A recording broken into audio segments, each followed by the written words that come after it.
And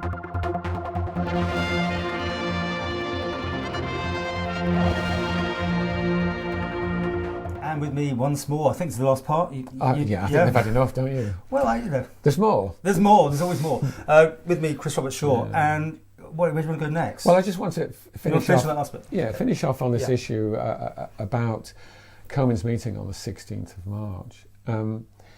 And those who've taken the troubles thus far to read the FOI releases will recognise the fact that David Ashford, I think on page 2 or 3 of the minutes of the Comin meeting, states that he's in favour of closing the borders. Now, on the face of it, that's commendable, and I'm not going to detract from that, except when you really think about it, it doesn't make sense. Because remember, David Ashford had already indicated to Dr Ranson that she was to communicate with him through Catherine Magson. And Catherine Magson made it absolutely sure that everything went through her before it got to David Ashford. We now know that the emergency meeting of the senior medics that took place on the Sunday was translated into a presentation to which Dr Ranson assumed was going to go to Comin and didn't. But it did go to Catherine Magson and it did go to David Ashford. So David Ashford knew the importance of the submissions Roslyn Ranson was trying to make, expressed it in the Comin meeting, and quite understandably, if you think about it, got refuted because none of the others had seen the documents that he'd seen. If he was really serious about it, why didn't he make absolutely sure that all the members of the Council of Ministers got that document which said, people, we're in difficulty here, we've got to act? He was part, therefore, of the process of denying Council of Ministers the information that they should have received. Now, one of the peculiar things that's said in the FOI documents is, oh, well, we've only got an hour and we mustn't complicate it too much. Remember? For Council of Ministers. Come on, people. In the circumstances, that was a very, very important issue to deal with. And as we now know, Comin started at 9, finished at lunchtime, started again early afternoon and finished, I think, about 3 or 4 o'clock. So there was ample opportunity to step back, introduce an emergency element to the Comin meeting and deal with Dr Ranson's submissions, and they didn't. So that's peculiar. The other thing is that Catherine Magson was the one who did the presentation. I think it was on screen, and I'll come to that in a second, rather than personally. She did the presentation of the proposed changes to Council of Ministers on screen. Was it MS Teams or was it still Zoom? I think it was MS Teams by this time. There's a fine line when they moved over. Why did she do it on screen? She did it on screen the way she did, as far as I can see, because she left the Isle of Man on Friday the 13th and never reappeared. Mm-hmm. I mean, that's just weird, but then there we go. So I just can't understand how that particular minute sort of appears there. It's a fairly unusual way of stating, oh, there was a difference of opinion here. Normally speaking, Council of Ministers expresses a majority view, and they don't normally detail, well, that person was for and against inside the minutes. On this occasion, it was the equivalent of doing so. But we haven't got the metadata on that Council of Ministers minutes to know whether there was any tampering. So I was going to say, do you believe what you're seeing now? Right?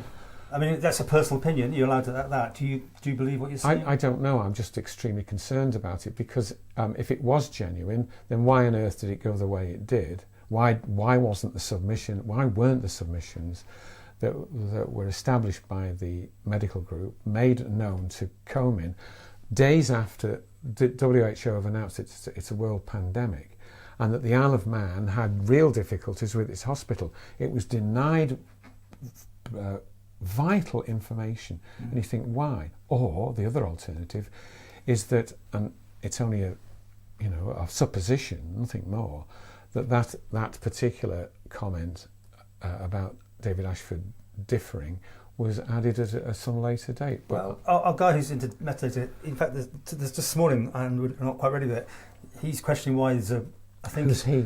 The person who does the metadata right, for us. okay. It's just that it should be in two different minutes, one for the morning, one for the afternoon, but it appears to be one long one. I have to check what he's saying, but it all adds to why. Look, you're throwing up some questions basically here that need answering. It doesn't. I mean, I was in the Council of Ministers. I read endless Council of Ministers minutes. They were in real emergency crisis, and those minutes on the 16th, it doesn't make sense a lot for the reasons that I think I've already stated. Yeah. But before we close on this one, Paul, I'm going to go back to my hobby horse about the AG's department. They worry me sick. I mean, they have been aggressive all the way through. We've had a whole. Perhaps we would be less concerned about all of this if government hadn't been through the AG's department, been nasty so often, and not necessarily the AG's department at all in the first instance. But look at the work that Dr. Rachel Glover did for the Isle of Man. Absolutely superb. I mean, got us right out of trouble. Brilliant contribution, and she got denigrated by government. I mean, that's what began for me the issue of what the hell is going on here. Then the next thing that concerned me hugely was what on earth is going on at Abbotswood when they are treating the team down there with such brutality. Just extraordinary. And from that point on, I followed the issue all the way through. I mean, the way that company and that senior officer and the staff were treated there is just beyond comprehension, a disgrace of the highest order. But then we move on to the way Rosalind Ranson was treated, and the tribunal have defined that in very clear terms, and it's, I don't think they could have described it in stronger language. By now you'd think that the AGs had learned their lessons, but no, they carry on trying to crucify Rosalind Ranson through those ridiculous appeals which went on and on, that weren't understood. But that's what they did, keep brutalising the situation. And then we come to you. I don't believe for 1 second that what happened to you through the slap notice was done in any other way than without the AG's, shall we say, nod through of some form or other. And you step back from all of that, and this is why, it's because of all these things that I'm so personally angry about everything. Can we let all this go? And the answer's got to be no, it can't. But now we've got to get to a situation where finally the truth is drilled into, for that period, shall we say, 9th of March to when finally the penny drops with everybody on the 25th, I think it is. 10 days later, wasn't it? So yeah. When, if you remember, the Chief Minister at the time said, well, he wasn't advised by the medics that the borders should be closed. My God, we now know differently. Well, it'd be nice to hear from him as well, wouldn't it? What he's got to say in all this, because he said it. He said, I have not had advice. Well, that non-advice occurred because Comyn were not advised when they should have been in the way they should have been, and then finally the borders were closed. Was it the 27th? Yeah. What an experience. Anyway, it's got to be. It can't. Why mustn't it be just left to go past?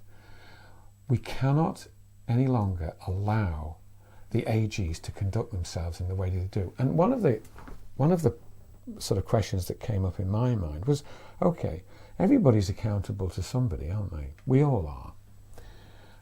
I mean, as an MHK, you're answerable to your constituents and to your duties in the department or to the committees you serve or the disciplines that apply to an MHK. You're answerable for all of that. Who is the AG's department with all its power and reach? Who's it accountable to? The only organisation, I believe he or she, whoever it is answerable to, is the ADT, the Advocates Disciplinary Tribunal. Now, when I was in the Constitutional, Legal and Justice Committee, we had the Advocates Disciplinary Tribunal in for examination, and quite frankly, it was downright embarrassing. I mean, is it toothless? I don't know whether they've made changes now, but it was a waste of space completely wasted. I mean, there's no way the ADT is capable or able to hold the AG's department to account. So we've got a massive problem here. We've got and this is moving away now from this inquiry and COVID and whatever. We've got a massive problem with the way, and I've passionately said this for years, the way our government is structured, and now I add on to that the influence, power and unaccountability of the AG's department. I think you've probably heard enough from me for one day. Do you think it's a year since Calder brought out that video for government, and also a year since the Chief Minister stood up and said we've got to sort the government out, we've got to get to the root of all this, the bullying, the whistleblowing, and sort it out. I actually think, in my small way, this last week I felt like a whistleblower, and the pressure that was... You were. Well, yeah, but this, like, wow. In a way. What an incredible pressure that is put on me, just little old me, who you know, it's incredible. But anyway... I think the Chief Minister has the inkling of the importance of fundamental change, because he does want a chief executive of government as a whole. And although I've disparaged the idea that CEOs become COOs, they call them CEOs. Do you explain those? Well, a CEO is effectively seriously in charge of an independent legal entity, and those organisations are required to provide a whole gamut of services within their remit. And it often includes big project work, which they're not capable and able to do, and yet they're given that.